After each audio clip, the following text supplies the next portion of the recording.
Aleluia! Quem é que está feliz aí, dá um glória a Deus.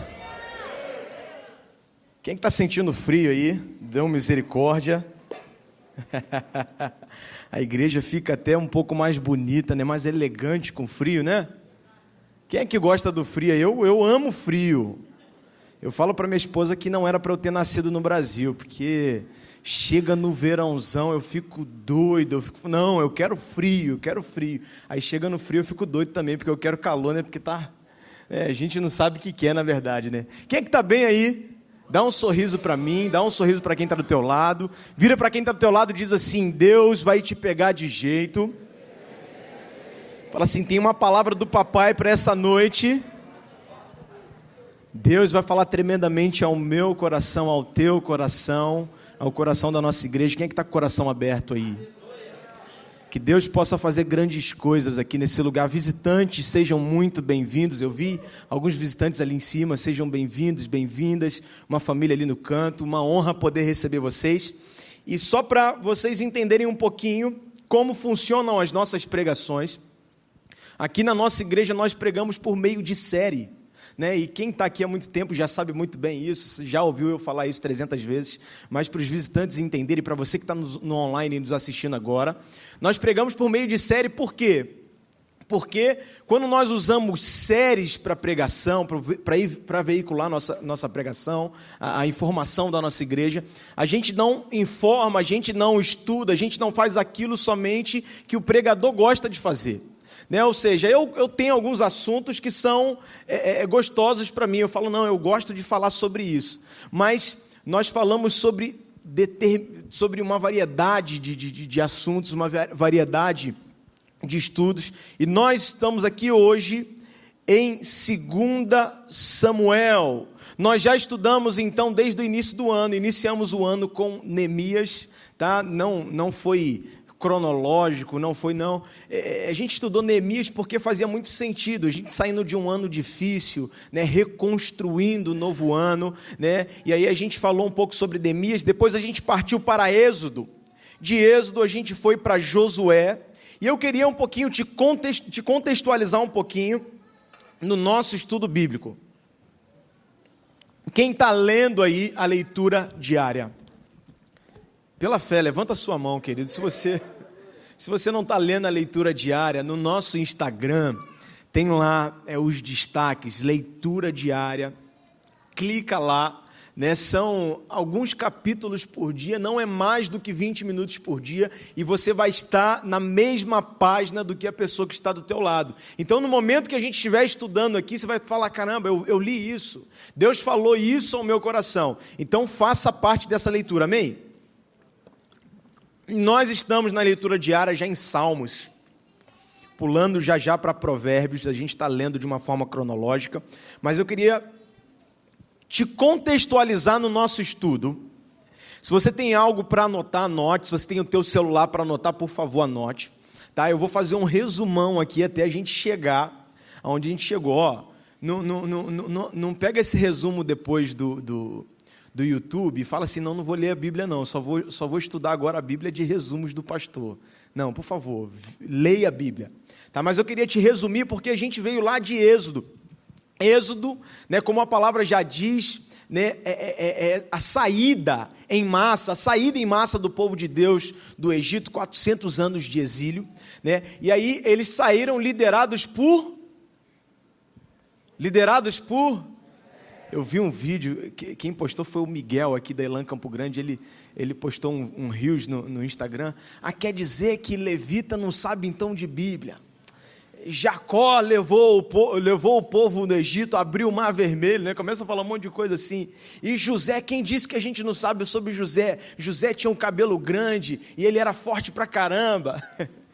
Querido, eu vou fazer umas perguntas para você, vamos ser dinâmicos, tá bom? Quem foi que conduziu a retirada do povo de Deus do Egito?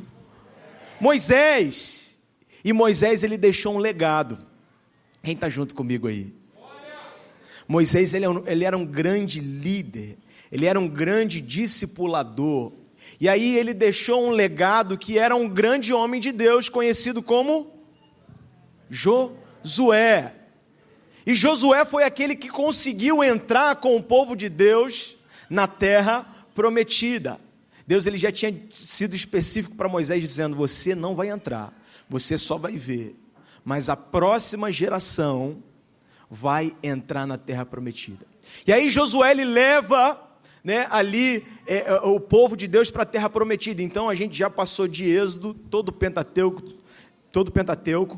Gênesis, Êxodo, Levítico, Número, Deuteronômio, e agora chegamos em Josué. Josué, ele é um cara bem guerreiro, ele é um cara bem combatente. A gente estudou o livro de Josué, vimos as diversas guerras, as diversas vitórias que Deus deu ao povo, mas Josué, ele não era um discipulador tão bom quanto Moisés. Então, quando Josué ele vem a falecer, o povo de Deus não tem um legado assim como Moisés deixou. Você está comigo ainda aí? Então assim, Moisés ele veio, ele criou alguém, que, não, vamos lá, você é meu filhão, debaixo do meu braço, debaixo da minha asa. E aí Josué ele foi, e aí Josué lutou as batalhas, lutou as guerras, teve grandes vitórias, mas quando Josué morre, infelizmente, não tem ninguém para conduzir o povo de Deus. E é daí que a gente sai de Josué, entra em Juízes. A gente não estudou Juízes, mas só para te contextualizar, 1350 a.C. é a época dos juízes. E juízes não foram aqueles que estudaram para fazer uma prova do tribunal e ter ali o título de juiz, não. O juiz, essa época de 350 anos dos juízes, eles foram grandes homens que eles libertaram o povo de Deus que vivia em ciclos. E aí você vai entender um pouquinho o que eu vou te falar. Depois que Josué morre, o povo de Deus não tem mais uma direção, não tem mais um líder, não tem mais um cara que fala assim: eu sou o líder desse povo, eu sou aqui o pastor dessa igreja, vamos por essa direção. E por não ter esse direcionamento, o povo começa a ficar um pouco disperso, e eles entram num ciclo, que o ciclo é o seguinte: o povo de Deus está bem com Deus, e aí eles se afastam de Deus. Quando eles se afastam de Deus, vem a opressão. Quando vem a opressão, eles clamam por libertação, e quando eles clamam por libertação, Deus levanta um juiz que liberta o povo, e que depois que o povo que está bem, já está liberto, esquece de Deus, se afasta de Deus, vem a opressão, o povo clama por libertação. Depois de libertação, Deus manda um juiz, o juiz liberta o povo, e eles ficam 350 anos nesse ciclo. Talvez muitos de nós já permanecemos em grandes ciclos da nossa vida, e vamos tirar grandes lições dessa palavra aqui, porque a gente está bem com Deus. E aí quando a gente está bem com Deus, a gente esquece de Deus. E aí quando a gente esquece de Deus, vem a opressão. Quando vem a opressão, a gente coloca o nosso joelho no chão. Só aí a gente vai lembrar de Deus. Quantos de vocês se familiarizam com isso? Eu me familiarizo com isso. Muitas das vezes a gente só lembra de Deus quando tudo vai muito mal. E aí eles estão nesse ciclo de inconstância. Muitas vezes a nossa vida é assim. Está bem com Deus no dia, está mal com Deus no outro dia. Está bem com Deus no dia, está mal com Deus no outro dia. E aí a gente chega no livro de 1 Samuel, aproximadamente 1000 anos antes de Cristo. Samuel é um profeta, filho de Ana, esposa de Eucana, ela não podia ter filhos, ela ofereceu: Deus, se me der filhos, eu vou pegar esse filho e vou consagrar a ti, ao ponto de que ele viverá na tua casa dia e noite. E Samuel, ele é também considerado um juiz, assim como Jefté, Baraque, Sansão, Débora. Samuel também é considerado um juiz. Por que ele é considerado um juiz, pastor? Porque ele está num período onde o povo de Deus passou por aquele ciclo todo, e agora o povo de Deus vai mal, porque a presença de Deus não está mais no povo. A arca de Deus já não estava mais com eles. E aí na época de Samuel, a arca é restituída, e Samuel toma uma voz de liderança, e ele fala para o povo de Deus o seguinte: jogue para fora todos os postos de ídolos, e adorem somente a Deus. E aí, mais uma vez, a gente vê o ciclo chegando lá em cima de novo, porque quando eles jogam para fora todos os ídolos, eles começam a adorar somente a Deus, e aí algo acontece, porque eles estavam mal, agora eles estão bem novamente. Mas o povo de Deus é um povo meio cabeça dura, né? Quem é cabeça dura aí? Diz amém, amém. Eu sou cabeça dura, eu posso dizer isso. Eu falo assim, eu sou cabeça dura quando eu estou certo, mas lá em casa eu falo, mas eu estou certo, meu amor. Eu falo para minha esposa, eu estou certo, estou quase sempre certo. Eu estou brincando, brincadeira, tá? Mas o povo de Deus é um povo cabeça dura. É um povo que vê um monte de milagre acontecer, um povo que vê um monte de coisa acontecer de bom, e eles cismam de querer clamar por aquilo que eles estão vendo. Essa época, 1000 anos antes de Cristo, é a época que nós estamos chegando nos grandes monarcas. Nós olhamos para as grandes nações ao redor do povo de Cristo, de Jerusalém, e aí a gente vê alguns reinos que são comandados por reis. E aí, nesse momento, o povo de Deus que está bem, que está com a presença de Deus agora junto com eles, eles começam a olhar e falam assim, não, toda a terra tem um rei, por que a gente não vai ter um rei também? E aí começa a clamar por Samuel, não, tu é o líder, mas calma, pera lá, nós precisamos não é de um profeta, nós precisamos de um rei. Muitas das vezes nós não nos contentamos com o reinado de Deus, com pastores que Deus permite se levantar para ser uma voz profética na nossa vida, e a gente ainda quer ficar olhando assim, não, eu quero um rei, não, eu quero um nome, eu quero... O povo de Deus não conseguia perceber que o rei deles era o Senhor dos senhores, o mestre dos mestres. E porque o povo não tinha esse entendimento, Deus ele levanta Saul. Saul, um grande rei, vence grandes batalhas, tem grandes conquistas no seu reinado. Mas lá em 1 Samuel, capítulo número 15, depois de Samuel ter dito para Saul, Saul, você não vai fazer nada enquanto eu não chegar para a gente poder partir para a guerra junto. Você não vai fazer nada. E aí Saul começa a ver, está dando a hora, o povo está chegando, o exército está marchando, o que eu vou fazer? E aí Saul vai lá, pega o holocausto, pega o sacrifício, faz o sacrifício. Quando chega Samuel, Saul fala, você não chegou, eu fiz. E aí a gente está partindo para a guerra. Samuel diz assim para ele, hoje Deus te confirmaria sobre o trono do povo dele, mas é hoje que ele rasga de ti o teu reinado. E aí, Deus ele já começa a olhar para uma outra possibilidade de rei. Eu não estou dando um pouquinho de volta não, eu só estou fazendo, você está entendendo, você está comigo aí? Eu só estou fazendo um panorama até chegar ao nosso estudo de hoje, amém? Então, Deus ele manda o profeta ir para a casa de Jessé e fala lá, você vai achar um rei a qual você vai ungir. E aí a gente conhece a história, ele vê todos os filhos, ele fala, não é esse é forte, não é esse é brabo, não é esse né, é assim, esse é assado. E aí depois ele fala, mas não tem mais ninguém? E aí Jessé fala, tem um garoto que está lá cuidando das ovelhas. E fala, traz ele, e unge Davi. E aí a gente chega agora em 2 Samuel. 2 Samuel, como a gente já leu na leitura diária, Davi, ele não só já foi ungido, como ele já foi confirmado como um rei. Davi, ele já foi aclamado como rei de Judá. Davi já foi ungido como rei de todo Israel. Davi, ele já trouxe a arca de Deus para Jerusalém. Davi, ele já colocou Jerusalém, o centro ali daquela nação, já colocou Jerusalém como a sede do seu reinado. E aí a gente chega no capítulo de número 11 e capítulo de número 12, que é um grande pecado de Davi. Eu quero ler com vocês 2 Samuel 11, 1 e 2. 2 Samuel 11, 1 e 2. Você pode abrir, abra, você pode tomar nota, tome.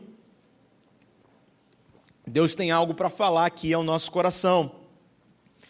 2 Samuel 11, 1 e 2 vai dizer o seguinte: na primavera, Presta atenção nisso aqui, época em que os reis saíam para a guerra.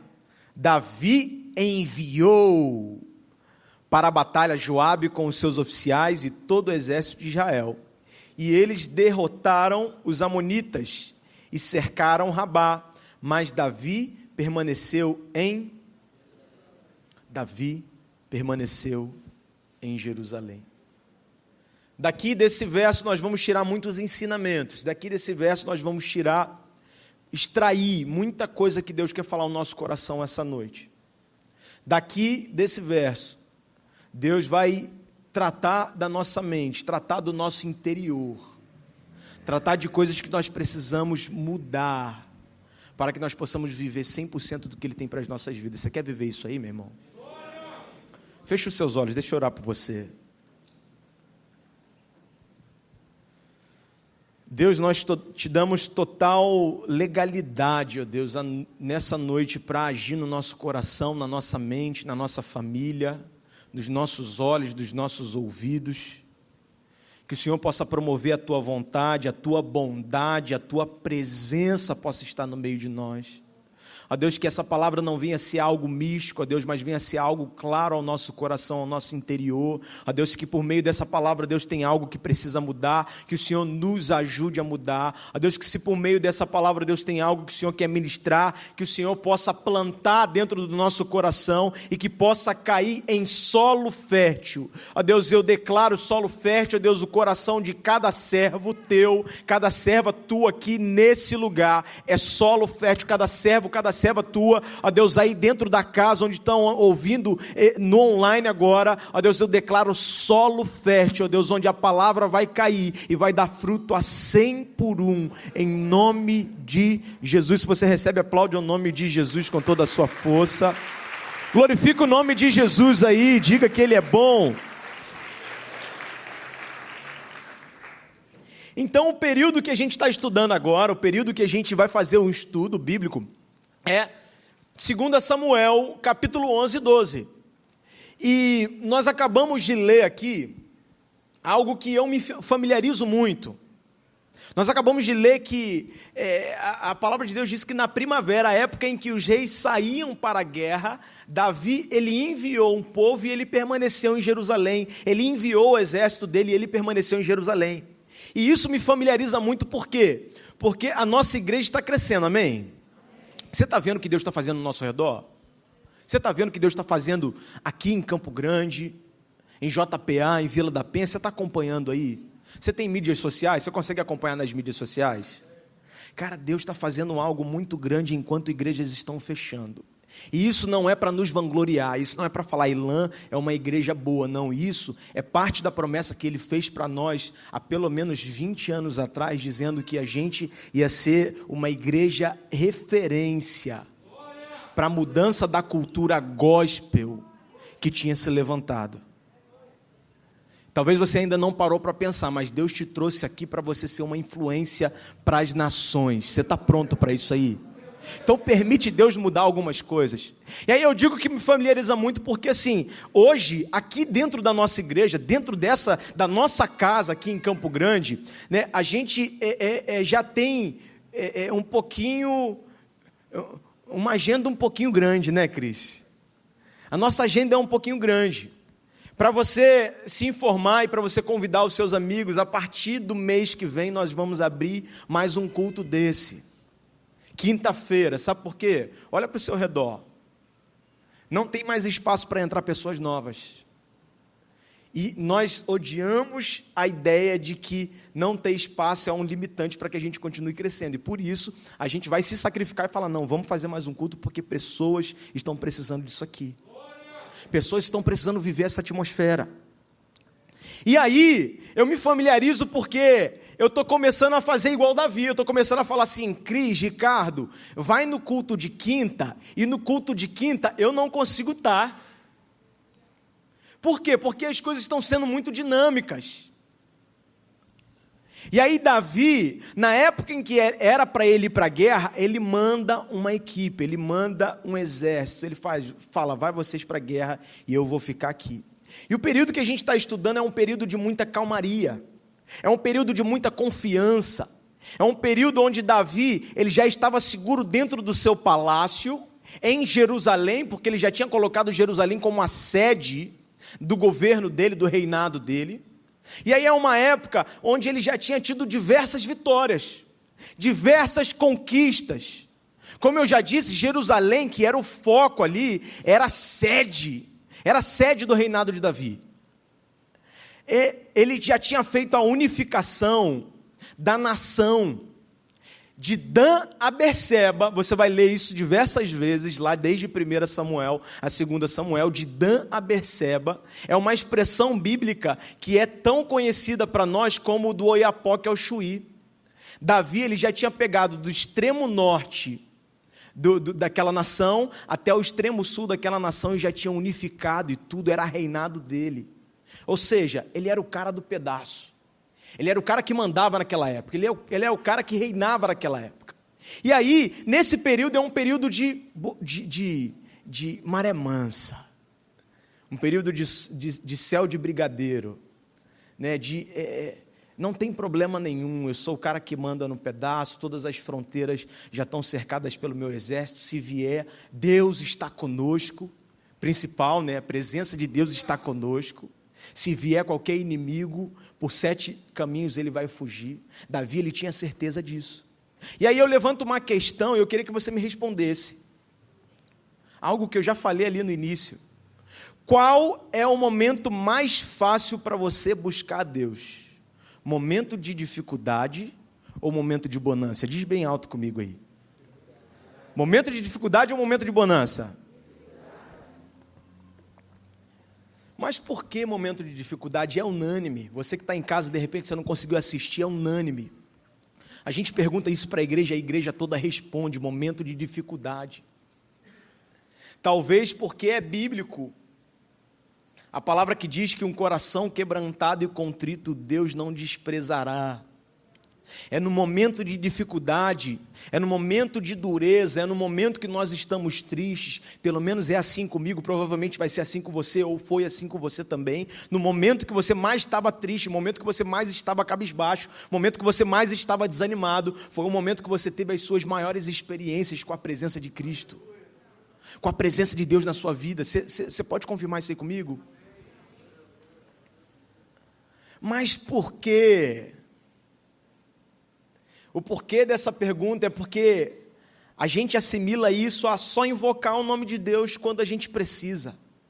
A gente assimila a só clamar quando o nosso calo aperta. A gente assimila a só chorar quando estamos pranteando. E aí no tempo de bonança, a gente só quer curtir, ao ponto de que muitas vezes a gente esquece do nosso próprio propósito. Às vezes Deus, Ele nos dá uma bênção tão grande, que é aquilo que você estava clamando, que é aquilo que você estava esperando, que às vezes por conta daquela bênção, você esquece de tudo que Ele já fez na tua vida e dá as costas para Ele. Talvez muitos de nós temos aqui no momento de dízimos e ofertas, ou em outro momento do culto, falando: Deus, me traz a provisão. Deus, por favor, Pai, me faz transbordar os meus celeiros, faz transbordar os meus barris. E aí Deus está falando assim: não vou fazer, porque eu sei que se eu fizer para você, você vai sair dali e nunca mais você vai voltar por aquela porta. Misericórdia, mas é duro. É duro. O que Deus está querendo nos ensinar aqui essa noite é: momento de dificuldade é momento de buscar, mas momento de bonança é momento de engrandecer, de glorificar, de administrar, de planejar. Muitos de nós passamos num grande período de pandemia, e a gente passou pelo período de pandemia com uma turbulência incrível. Sabe por quê? Porque um momento antes da pandemia era um momento tanto de bonança que a gente não queria saber nem o que era administrar. A gente gastou tudo. A gente, não precisa planejar não, nada vai acontecer. E aí no momento da pandemia o calo começou a apertar e a gente começou a buscar a presença de Deus como nunca antes. Por que o mundo está tendo uma revolução? Uma revolução dos filhos de Deus se levantando, porque agora não é somente o Rio de Janeiro que está passando por necessidade, não é só o Brasil, é o mundo todo que está sendo apertado. Mas aí eu volto para aquele ciclo lá em Juízes. Por favor, não deixa o momento de dificuldade trazer o momento de bonança e você esquecer da presença de Deus, e aí vinha a opressão, e aí você tem que clamar por um libertador para você ter de novo um momento de bonança. Não, lembre-se, momento de bonança é momento de engrandecimento e de agradecimento. Eu queria fazer um parênteses aqui, porque quantos de nós já não vimos um líder, um pastor, um ministro da palavra, ou de repente um grande empresário, que chegou no auge do sucesso, e depois daí começou a cometer abusos, exageros, enganos, se achando do direito de fazer o que ele queria? Deus, Ele te trouxe para cá, Deus, Ele te permitiu estar aqui sentado nessa cadeira, não é só para você escutar um louvor e uma palavra boa. Ele te trouxe para cá porque Ele quer te levantar como um grande homem, como uma grande mulher, como um profeta, como um evangelista, que vai entender que no momento que chegar no auge, não é momento de esquecer de Deus e falar, olha, eu consegui chegar aqui sozinho. Não, não é por você, não é pela nossa própria força, não é pelo nosso próprio esforço. Voltando aqui para a mensagem, o que eu queria dizer ali com Davi, a gente vai ler aqui mais para frente, sobre o problema que gerou dele permanecer no palácio no momento em que era para ele estar guerreando, ou que era para ele estar engrandecendo, quem sabe. Eu queria te dizer algo, que para todo Éden existe uma serpente. Você pode dizer isso comigo? Diz assim, para todo Éden. Diz mais alto, para todo Éden existe uma serpente. Como vovó já dizia, cabeça vazia, oficina do cão. Não era para Davi estar no palácio naquele momento. A própria palavra de Deus diz o seguinte: ele deveria estar em guerra como os reis faziam, ou governando, que era exercendo o seu propósito, o seu chamado. A serpente que veio para Davi naquele dia, foi a sua própria carne, os seus próprios hormônios. Como eu brinco com jovens, eu falo que Deus permitiu o hormônio ser tão parecido com o demônio, né? Porque às vezes você não sabe se veio do hormônio, se veio do demônio. Eu queria ler com vocês 2 Samuel 11 em diante. A gente já leu 1, mas vamos ler do 1 até o 5, mais ou menos. Você tem aí do 1 até o 5? Então a gente acabou de ler que na primavera, a época em que os reis saíam para a guerra, Davi enviou à batalha Joabe com seus oficiais e todo o exército de Israel, e eles derrotaram os amonitas e cercaram Rabá, mas Davi permaneceu em Jerusalém. Uma tarde, presta atenção nisso aqui, Davi levantou-se da cama e foi passear pelo terraço do palácio. Do terraço, ele viu uma mulher muito bonita tomando banho. E mandou alguém procurar saber quem era. Disseram-lhe, é Batseba, filha de Eliã, e mulher de Urias, o hitita. Davi mandou que a trouxesse e se deitou com ela, que havia acabado de se purificar da impureza da sua menstruação. Depois voltou para casa. E é exatamente isso aí que eu estou falando. Davi, a serpente de Davi nesse momento foram os hormônios, foi a carne dele. Mas eu queria te mostrar um conceito de adultério, que não é somente um homem casado deitar com uma mulher, ou uma mulher casada deitar com um homem, ambos traírem o seu cônjuge. Eu queria fazer um entendimento da palavra adultério aqui para você. Se a gente pegar a palavra adultério do dicionário, o significado da palavra adultério do dicionário é violação, alteração de características originais, transgressão de regra. Então, adulterar não foi somente Davi deitar com Batseba e ter relações sexuais com ela. Só para você entender o conceito de adultério, você é menor de 18 anos, você pegou o seu documento. Você rasurou lá o seu documento para você entrar numa festa. O que você fez com esse documento? Adulterou. O cara foi lá botar gasolina, e aí para render mais a gasolina, para ele poder vender mais caro, ele colocou mais teor de álcool na gasolina. O que foi feito com a gasolina? A gasolina foi adulterada. Eva ouviu a serpente, a vontade do pai já tinha sido falada ao coração dela e do marido dela. E aí ela muda a vontade do pai e faz a vontade dela, que chamava a atenção aos olhos dela. O que ela fez? Adulterou a vontade do pai. O ponto que eu estou tentando chegar com vocês aqui nesse estudo é: adultério vai muito além do que um homem se deitar com uma mulher casada ou a mulher casada se deitar com um homem. Adultério é muito além do que isso. E o inimigo quer fazer para nós, homens e mulheres de Deus, nos tornarmos homens e mulheres adúlteras. Homens e mulheres adúlteras na vontade de Deus, homens e mulheres adúlteras quando o assunto são planos. Adulterar encaixando os nossos planos dos planos de Deus, encaixando os nossos caminhos, os nossos desejos nos caminhos, nos desejos de Deus, enquanto Deus já tem um plano perfeito para a sua vida, enquanto Deus já tem algo preparado para você, que olho nenhum viu, ouvido nenhum ouviu, mente nenhuma imaginou, que Deus preparou para a sua vida. E essa noite eu queria falar com vocês 3 motivos pelo qual Davi adulterou, e são os mesmos 3 motivos pelo qual muitas vezes nós vivemos uma vida de adultério. Você entendeu o conceito de adúltero? Da palavra adultério? Primeiro motivo pelo qual Davi adulterou. Eu quero ler com vocês novamente 2 Samuel 11:1. A gente vai passear bastante aqui na Bíblia. 2 Samuel 11:1 diz assim: na primavera, época em que os reis saíam para a guerra, Davi enviou para a batalha Joabe com os seus oficiais e todo o exército de Israel. E eles derrotaram os amonitas e cercaram Rabá, mas Davi permaneceu em Jerusalém. Primeiro motivo pelo qual Davi adulterou é Davi esqueceu da sua identidade.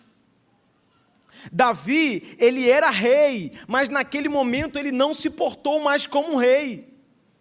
Deus escolheu ele para guiar o povo, para lutar na frente do povo, e a palavra de Deus é incisiva, dizendo, naquela época em que os reis saíam para guerra. O que Davi estava fazendo dentro do templo? Dentro do palácio? Ou ele deveria estar guerreando, ou ele deveria estar administrando, que era o propósito dele, era ser ali o gerente de tudo, era ser o governador de tudo. E aí muitas vezes Deus levanta entre nós profetas, evangelistas, políticos. Eu creio que políticos estão sendo levantados no meio de nós. Eu creio que famílias referências para a nossa geração, mas que ainda não entenderam o conceito de adultério e não têm se portado como aquilo que Deus nos fez para ser levantado. Ou seja, Deus pegou um profeta aqui e falou: você hoje é profeta, a partir de hoje. E aí, por conta de uma crise de identidade, você não entendeu que você não é mais o pecador, você não entendeu que você é, eu sou pó. Não, você não é mais pó, Deus te escolheu para ser profeta. Por uma crise de identidade, você não consegue viver uma vida como um profeta. Por uma crise de identidade, você não consegue viver uma vida como uma família que é referência para as nações. Por uma crise de identidade, você não consegue viver uma vida como um pastor. Davi, ele começou uma vida de adultério, porque ele esqueceu da identidade dele. Davi, você foi escolhido para ser rei. O que rei faz? Reina, governa. E não fica andando no pátio, olhando para a laje do vizinho, para ver quem é que está pegando sol, marquinha de biquíni. Não, Davi. E muitas das vezes nós estamos na mesma situação do que ele, não percebemos. E aí a gente acha que adulterar só aquele negócio feio, pô, feião. Davi foi lá e pegou a mulher do cara. Não. O adultério já é quando nós esquecemos da nossa identidade e nós não vivemos como Deus nos levantou para que vivêssemos. Deus te escolheu como um homem de Deus. Estufa esse peito. Colhe essa barriga, olhar altivo. Vai andar como um homem de Deus em nome de Jesus. Te escolheu como uma mulher referência para as nações. Haja como tal. Haja como tal. Não esqueça, porque a partir do momento que você esquecer da sua identidade em Cristo, você vai estar a um pulo de adulterar, ou seja, de violar, de transgredir, de alterar a vontade de Deus para a sua vida. Segundo motivo pelo qual Davi foi adúltero, e é o mesmo motivo pelo qual muitas vezes nós adulteramos, quando nós queremos que seja feita a nossa vontade. Vamos ler lá novamente 2 Samuel 11, 3, 4. A Bíblia diz assim: e Davi mandou alguém procurar saber quem era ela. Disseram-lhe: é Batseba, filha de Eliã, mulher de Urias, o hitita. Davi mandou que a trouxesse e se deitou com ela, que havia acabado de se purificar da sua impureza menstrual. Depois voltou-se para casa.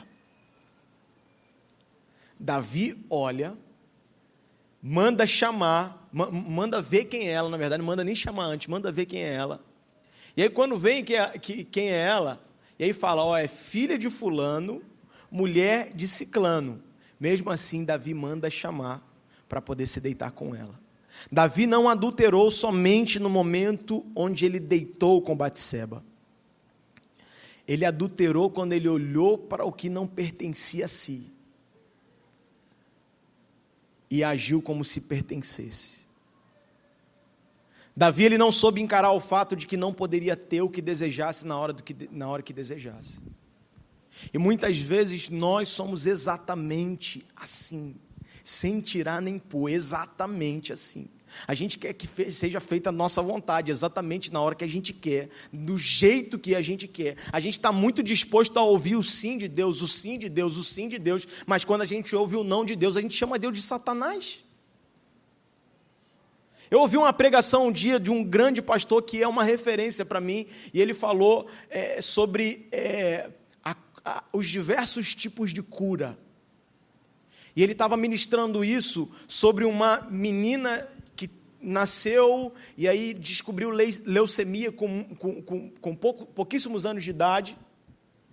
E aí Deus recolheu ela para si.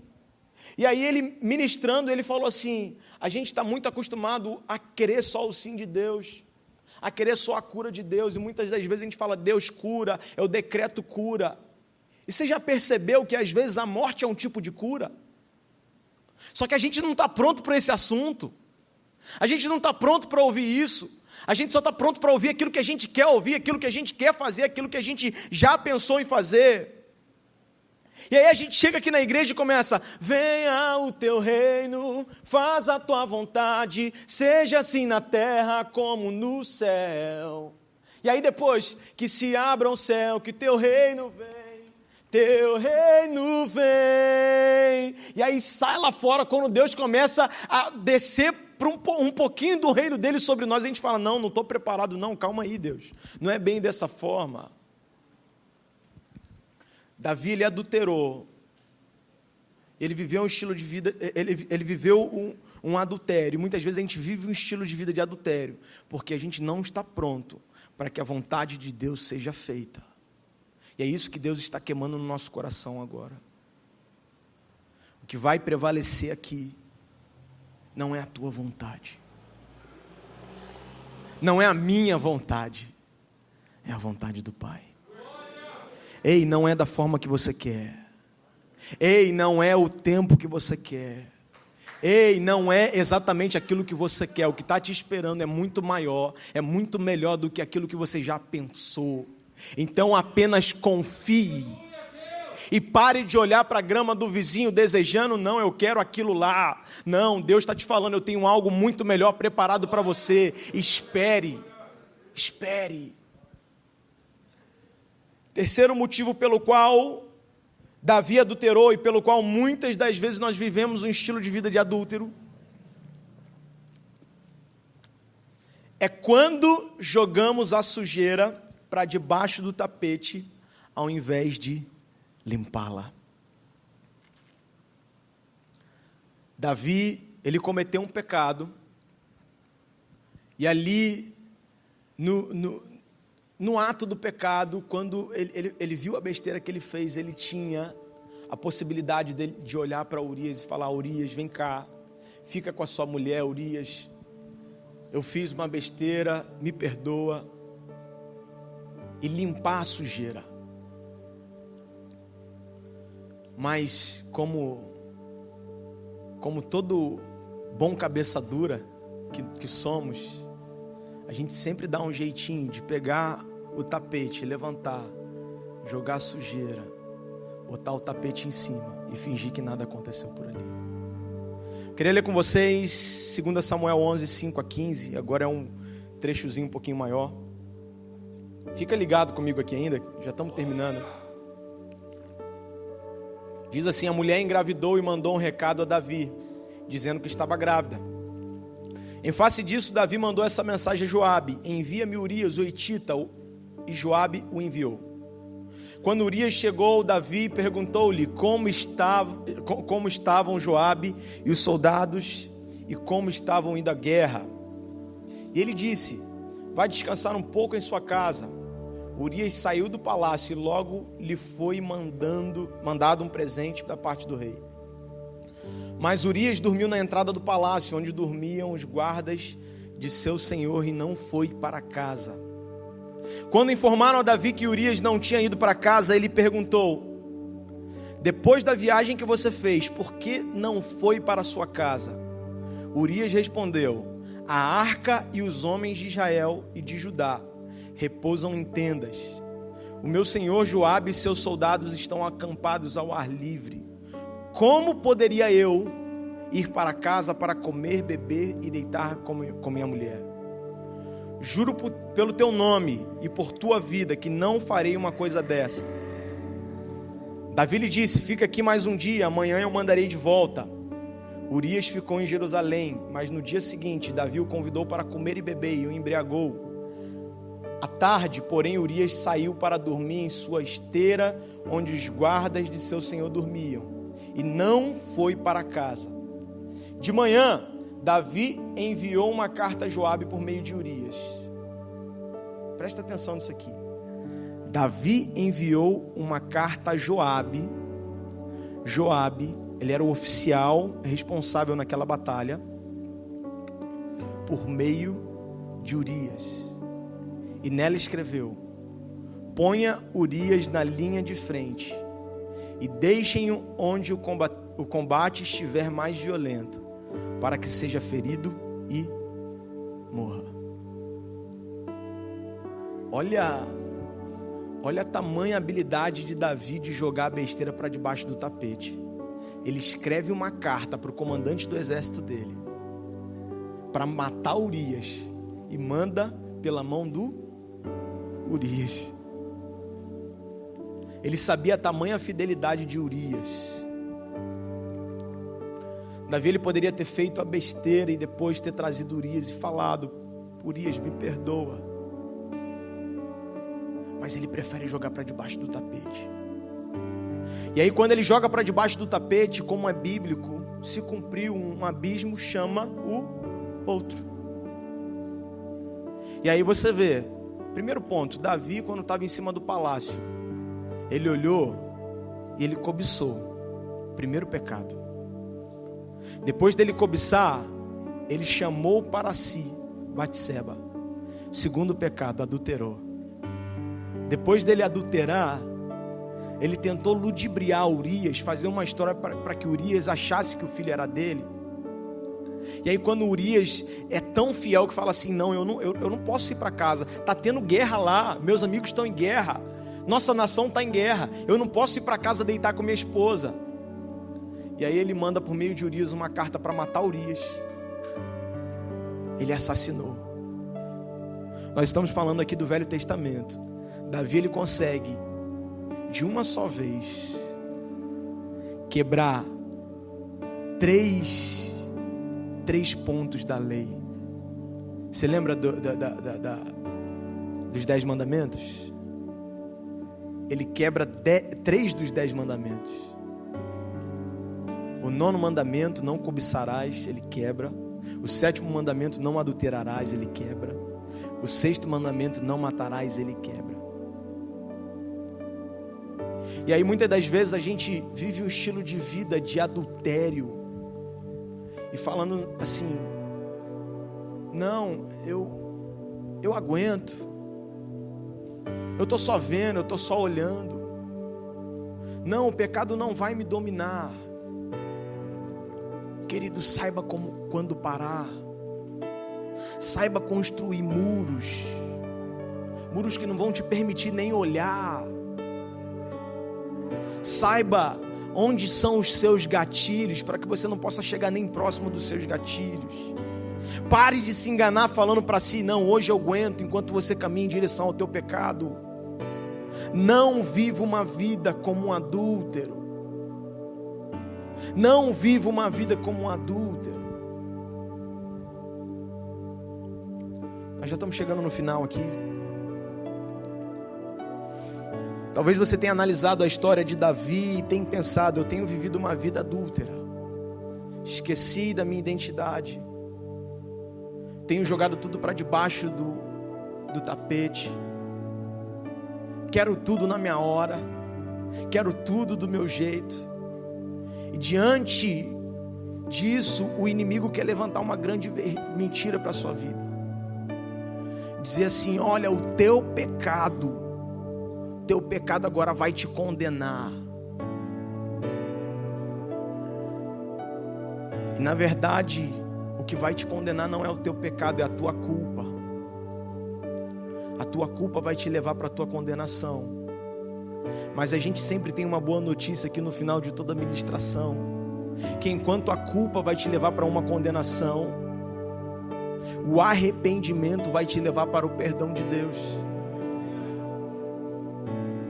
Talvez você entrou aqui nesse lugar e diante dessas informações, diante desse estudo, você se sente culpado de algo que você tem vivido, que é um estilo de vida de adultério, para com que Deus já liberou sobre a tua essência, sobre a tua casa, sobre a tua história.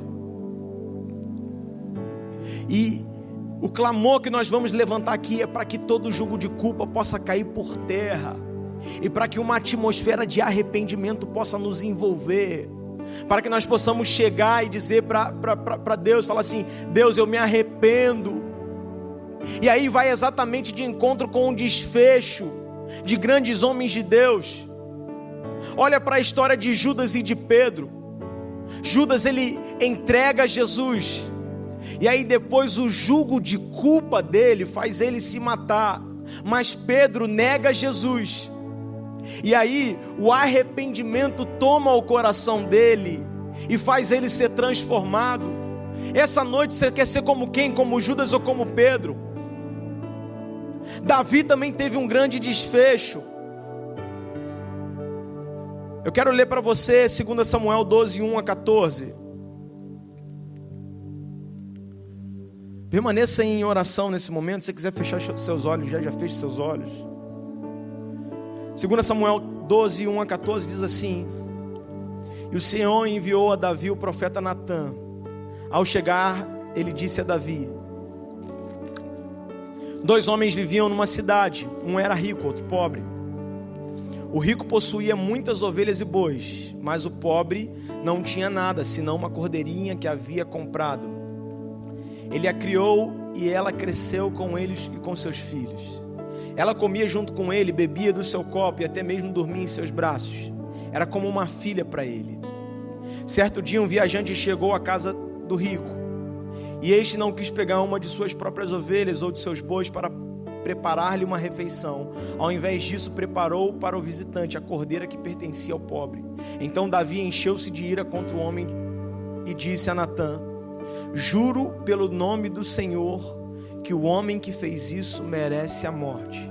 Deverá pagar 4 vezes o preço da cordeira, porquanto agiu sem misericórdia. Então Natã disse a Davi: você é esse homem.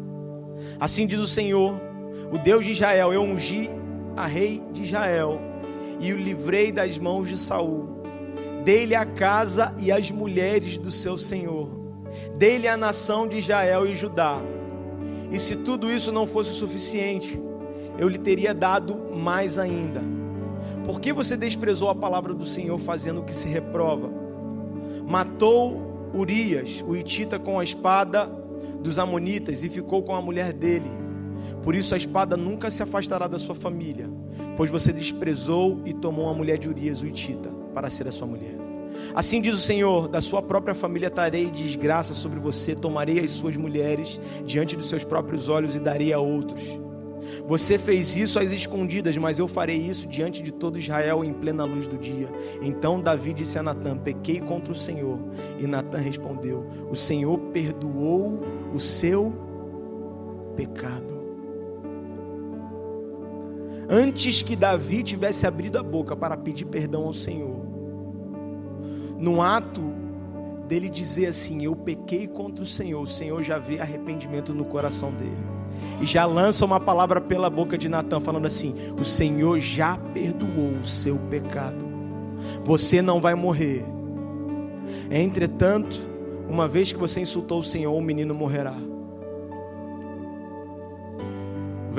O capítulo de número 12, você pode ler em casa. Você vê que Davi, ele é perdoado antes de pedir perdão, porque o arrependimento já tinha tomado o coração dele. Mas ele não deixa de viver as consequências do pecado dele. Ele perde um filho, mas antes dele perder um filho, ele jejua, ele clama, ele rasga as suas vestes, ele joga cinzas à cabeça dele.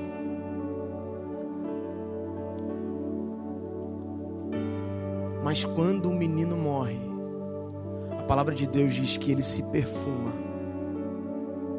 ele levanta a cabeça e ele segue adiante. Talvez a culpa que o inimigo está tentando trazer para o teu coração tem te impedido de se perfumar, de levantar a sua cabeça e de seguir adiante. Eu quero que você feche os olhos nesse momento.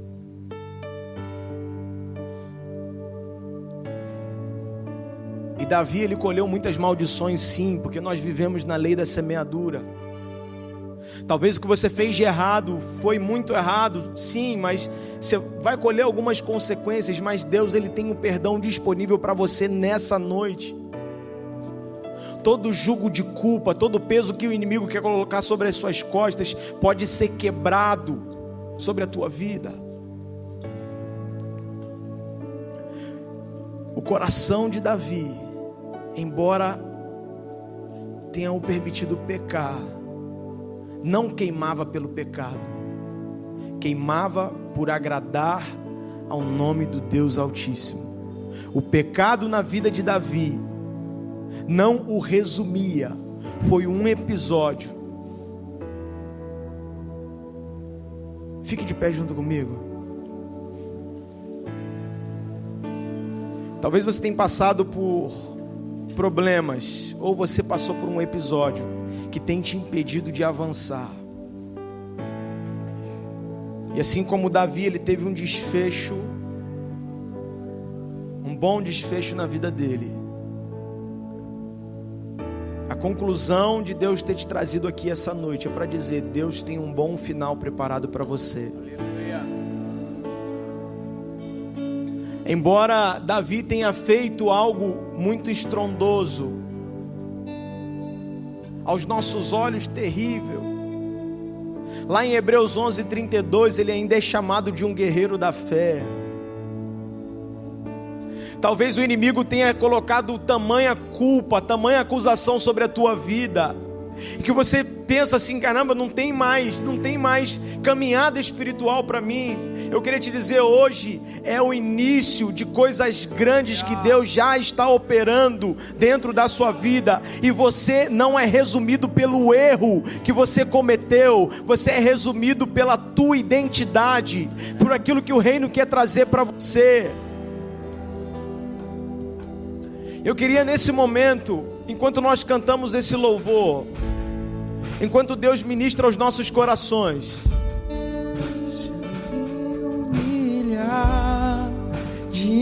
que você rasgasse o seu coração diante dele e sacrificar, e expôs-se para Deus tudo aquilo que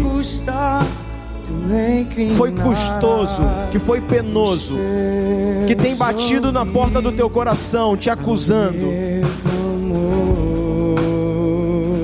e que você possa ser renovado pela palavra de que Deus tem um grande final para você. Rasgue o seu coração, rasgue o seu coração. E toda a vida, sem jamais te todo avivamento, ele parte de uma atmosfera de arrependimento. Minha colheita, minha herança. Todo olho está fechado aqui, toda a cabeça está baixada aqui. Talvez você entrou aqui e você diz assim: pastor, eu fiz algo que eu estava quase me resumindo por isso que eu fiz. Ninguém sabe, talvez eu ou poucas pessoas sabem, talvez ninguém sabe, mas eu queria nesse momento pedir perdão a Deus e pedir para que a atmosfera de arrependimento de Deus possa me abraçar. Todo olho está fechado aqui, todo olho está fechado. Se essa pessoa é você, levante a sua mão. Amém. Eu vou orar pela sua vida. Amém. Pode abaixar suas mãos. Talvez você diz assim: pastor, eu já tinha esquecido da identidade que o Senhor tinha me dado, e eu quero renovar minha aliança com essa identidade de grande homem, de grande mulher de Deus. Se essa pessoa é você, levante a sua mão com ousadia. Todo olho está fechado aqui, amém. Estou vendo a sua mão. Uma mão levantada, amém. Amém. 2, 3 mãos levantadas, 2 mãos na galeria. Amém, mais uma mão aqui embaixo levantada, amém. Queria pedir que toda a igreja levantasse as suas mãos bem lá no alto e repetisse essa oração comigo assim: Senhor Jesus, obrigado por essa palavra. Diga mais alto: renova a minha vida, transforma a minha vida, traz liberdade à minha vida. Eu te aceito como meu suficiente Salvador e libertador. Venha o teu reino sobre mim, em nome de Jesus. Deus, eu peço a Deus por cada mão que se levantou, Deus, para pedir perdão de algo, ó Deus, que aconteceu. Deus, o Senhor é fiel, ó Deus, para poder trazer uma atmosfera de arrependimento e jogar por terra todo jugo de culpa possa cair por terra em nome do Senhor Jesus. Que toda culpa satânica, toda culpa diabólica possa cair por terra em nome do Senhor Jesus, e que possa restar apenas uma atmosfera de arrependimento que gera transformação, arrependimento que gera libertação, arrependimento que gera um novo desfecho, uma nova história, algo novo em tua presença, em nome do Senhor Jesus.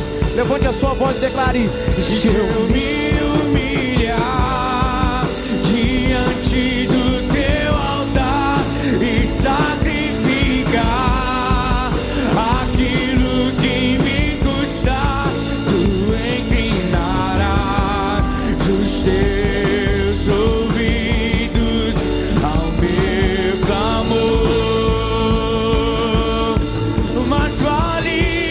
Mas vale um dia no centro do teu querer, e toda a vida sem jamais te conhecer. Tu és minha fonte, minha colheita, minha herança. Deus falou no teu coração essa noite? Você pode aplaudir o nome dele com toda a sua força.